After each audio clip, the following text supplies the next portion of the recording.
നമസ്കാരം. ആസ്ട്രോവാസ്തുവിലേക്ക് സ്വാഗതം. കൊല്ലവർഷം 1200 ആണ്ട് ചിങ്ങം 1 മുതൽ കർക്കിടകം 31 വരെയുള്ള 12 രാശിക്കാരുടെ സമ്പൂർണ്ണ വർഷഫലമാണ് ഞാനിവിടെ പറയാൻ പോകുന്നത്. 2024 ഓഗസ്റ്റ് 16 രാത്രി 7:46 പൂരാടം നക്ഷത്രം 2-ാം പാദത്തിൽ ചന്ദ്രൻ ധനുരാശിയിൽ നിൽക്കുന്ന സമയം സൂര്യൻ കർക്കിടക രാശിയിൽ നിന്നും ചിങ്ങൻ രാശിയിലേക്ക് സംക്രമിച്ചു. സൂര്യൻ്റെ ഈ രാശിമാറ്റ ഫലമായി 12 രാശിയിലുള്ള നക്ഷത്രക്കാർക്കും വ്യത്യസ്തമായ അനുഭവങ്ങളാണ് ഉണ്ടാകുന്നത്.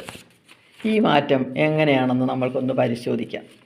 വർഷഫലം പറയുന്നത് ഒരു രാശിയിൽ കൂടുതൽ സമയം നിൽക്കുന്ന ഗ്രഹങ്ങളെ പരിഗണിച്ചായിരിക്കും. ഈ വർഷത്തെ ഗ്രഹസ്ഥിതി ആദ്യമായി പരിശോധിക്കാം. ഗുരു ഇടവത്തിലും ശനി കുംഭത്തിലും രാഹു മീനത്തിലും കേതു കന്നിയിലുമാണ് സ്ഥിതി ചെയ്യുന്നത്. ഈ വർഷം 4 ഗ്രഹങ്ങൾ രാശി മാറുന്നുണ്ട്. 2025 മാർച്ച് 29 ശനി കുംഭൻ രാശിയിൽ നിന്നും മീനൻ രാശിയിലേക്ക് സഞ്ചരിക്കും. 2025 മെയ് 14 ഗുരു ഇടവൻ രാശിയിൽ നിന്നും മിഥുനൻ രാശിയിലേക്ക് സഞ്ചരിക്കും. 2025 മെയ് 18 രാഹു കുംഭൻ രാശിയിൽ നിന്നും മകരൻ രാശിയിലേക്കും കേതു കന്നിയിൽ നിന്നും ചിങ്ങൻ രാശിയിലേക്കും വക്രഗതിയിൽ സഞ്ചരിക്കും. ഈ ഗ്രഹനിലയും രാശിമാറ്റവും അടിസ്ഥാനമാക്കിയാണ് ഞാൻ ഫലം പറയാൻ പോകുന്നത്. മേടം, ഇടവം, മിഥുനം എന്നീ 3 രാശികളുടെ ഫലം കഴിഞ്ഞ വീഡിയോയിൽ ഞാൻ പറഞ്ഞിരുന്നു. ഇന്ന് കർക്കിടകം, ചിങ്ങം, കന്നി എന്നീ 3 രാശികളുടെ ഫലമാണ് പറയുന്നത്. ആദ്യമായി കർക്കിടകൻ രാശിയെക്കുറിച്ച് പറയാം.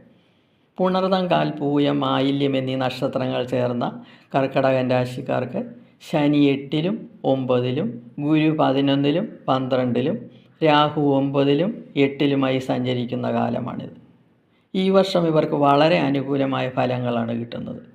കണ്ടകശനിയുടെയും അഷ്ടമശനിയുടെയും പ്രഭാവത്തിൽ അകപ്പെട്ടിരുന്ന ഇവർക്ക് 2024 മെയ് 1 ഗുരുവിൻ്റെ 11-ാം ഭാവത്തിലേക്കുള്ള രാശിമാറ്റം അതിഗംഭീര നേട്ടങ്ങളാണ് കൊടുത്തുകൊണ്ടിരിക്കുന്നത്. ലാഭസ്ഥാനത്ത് നിൽക്കുന്ന ഗുരുവിൻ്റെ സ്ഥിതിയുടെ പ്രഭാവത്തിൽ ഇവർക്ക് കിട്ടുന്നത് ആർഭാടകരമായ ഒരു ജീവിതവും പ്രശസ്തിയും പ്രതാപവുമാണ്. ഉയർന്ന പദവിയിലുള്ള ഉദ്യോഗങ്ങളും സ്ഥാനമാനങ്ങളും ഇവരെ തേടിയെത്തുന്നു. എല്ലാ ഉദ്യോഗസ്ഥർക്കും, ബിസിനസ്സുകാർക്കും, രാഷ്ട്രീയക്കാർക്കും, വിദ്യാർത്ഥികൾക്കും ഈ ഭാഗ്യാനുഭവങ്ങൾ ബാധകമാണ്. കുട്ടികളില്ലാതിരുന്നവർക്ക് കുട്ടികൾ ഉണ്ടാകാനുള്ള അവസരമാണിത്. വിവാഹം നടക്കാതെ വിഷമിച്ചിരുന്നവരുടെ വിവാഹം നടക്കും. വിദ്യാർത്ഥികൾക്ക് വിദേശ പഠനത്തിന് പോകാൻ കഴിയും. ഈ രാശിക്കാർക്ക് ആഗ്രഹിക്കുന്ന കാര്യങ്ങൾ സാധിക്കുന്നതിലുള്ള ആനന്ദപ്രാപ്തിയിലാണിപ്പോൾ. സാംസ്കാരിക രംഗത്തുള്ളവർക്കും നേട്ടങ്ങളുടെ സമയമാണ്. കലാകാരന്മാർക്ക് അനവധി അവസരങ്ങൾ ലഭിക്കും.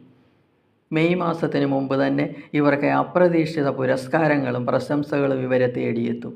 പൊതുവെ ധനവൃദ്ധിയും ആനന്ദപ്രാപ്തിയും സ്ഥാനമാനങ്ങളും ഇവർക്ക് ലഭിക്കും. ചെറിയ പ്രയാസങ്ങൾ മാറാൻ ശനിയാഴ്ച തോറും ശാസ്താവിന് നീരാഞ്ജനം മുടങ്ങാതെ ചെയ്യണം. ഇനി ചിങ്ങൻ രാശിയെപ്പറ്റി സംസാരിക്കാം. മകം, പൂരം, ഉത്തരങ്കാൽ നക്ഷത്രങ്ങൾ ചേർന്ന ചിങ്ങക്കൂറുകാർക്ക് ശനി 7-ലും 8-ലും ഗുരു 10-ലും 11-ലും സർപ്പൻ്റെ 8-ലും 7-ലും ആയി സഞ്ചരിക്കുന്ന സമയമാണ്.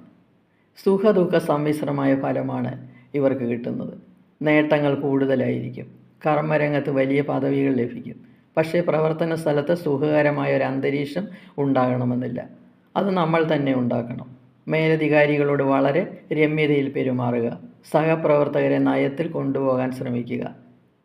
2-ാം ഭാവത്തിൽ നിൽക്കുന്ന കേതു മറ്റുള്ളവരോട് മോശമായി സംസാരിക്കാൻ നിങ്ങളെ പ്രേരിപ്പിക്കും. പക്ഷേ നിങ്ങൾ അങ്ങനെ ചെയ്യരുത്. മേൽപ്പറഞ്ഞ കാര്യങ്ങൾ ബിസിനസ്സുകാർക്കും കലാകാരന്മാർക്കും എല്ലാം ബാധകമാണ്. വിദ്യാർത്ഥികൾക്ക് വലിയ വിജയമുണ്ടാകുന്ന വർഷമാണിത്. വർഷത്തിൻ്റെ 2-ാം പകുതിയിൽ മക്കളെ കൊണ്ടുള്ള സന്തോഷം അനുഭവിക്കാനുള്ള യോഗം കാണുന്നു. ആദ്യ പകുതിയിൽ മക്കൾക്ക് വേണ്ടി ധാരാളം പണം ചിലവാക്കേണ്ടതായി വരും. മെയ് 18 ശേഷം കേതു ജന്മത്തിലും ശനി അഷ്ടമത്തിലും സഞ്ചരിക്കുന്ന സമയം ശാരീരികമായി ചെറിയ അസ്വസ്ഥതകൾ ഉണ്ടാകും. കൂടാതെ അപവാദങ്ങൾ കേൾക്കാനുള്ള അവസരമുണ്ടാക്കരുത്. സംസാരം നിയന്ത്രിച്ചാൽ മതി. ആൾക്കാരോട് സൂക്ഷിച്ച് ഇടപഴകണം. മാതാപിതാക്കളെ ബഹുമാനിച്ച് അവരുടെ വാക്കിന് വില നൽകി മുന്നോട്ട് പോയാൽ നിങ്ങൾക്ക് ഈ വർഷം നല്ല ഫലങ്ങളായിരിക്കും കിട്ടുക. പൊതുവെ ധനലാഭവും പ്രതാപവും പ്രൗഢിയും എല്ലാം പ്രതീക്ഷിക്കാവുന്ന ഒരു ജീവിതമായിരിക്കും നിങ്ങൾക്ക്. ദോഷശാന്തിക്കായി ശിവഭഗവാന്റെ കീർത്തനങ്ങൾ നിത്യവും ജപിക്കുക. ശിവക്ഷേത്രത്തിൽ ദർശനം നടത്തുക. അയ്യപ്പന് ശനിയാഴ്ച തോറും നീരാഞ്ജനം മുടങ്ങാതെ ചെയ്യുക. നല്ലത് വരും. അടുത്തതായി കന്നി രാശിയാണ്. ഉത്തരമുക്കാൽ, അത്തം, ചിത്തിര, അര നക്ഷത്രങ്ങൾ ചേർന്ന കന്നിക്കൂറ് 9ലും 10ലും സഞ്ചരിക്കുന്ന ഗുരുവും 6ലും 7ലും സഞ്ചരിക്കുന്ന ശനിയും 7ലും 6ലും സഞ്ചരിക്കുന്ന രാഹുവും നല്ല ഫലങ്ങളാണ് നൽകുന്നത്. ഗുണകരമായ ഫലങ്ങളാണ് ഇവർക്ക് ലഭിക്കുന്നത്. ഒരു വീടില്ലാതിരുന്നവർക്ക് വീട്, ഭൂമി, വാഹനം എന്നിവ ലഭിക്കാനുള്ള അവസരമാണിത്.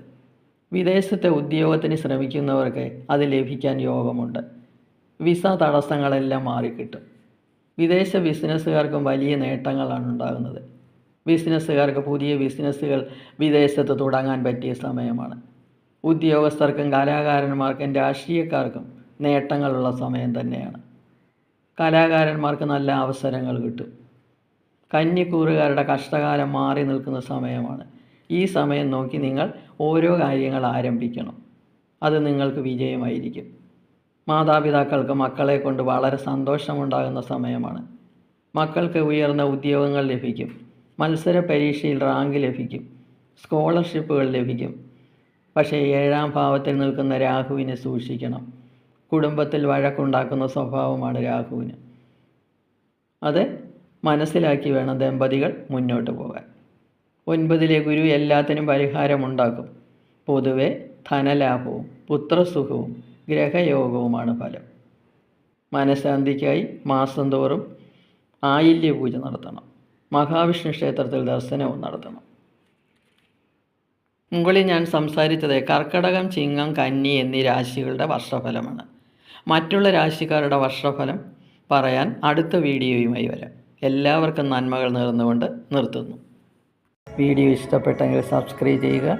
സംശയങ്ങൾക്ക് വാട്സപ്പ് നമ്പറിൽ ബന്ധപ്പെടുക.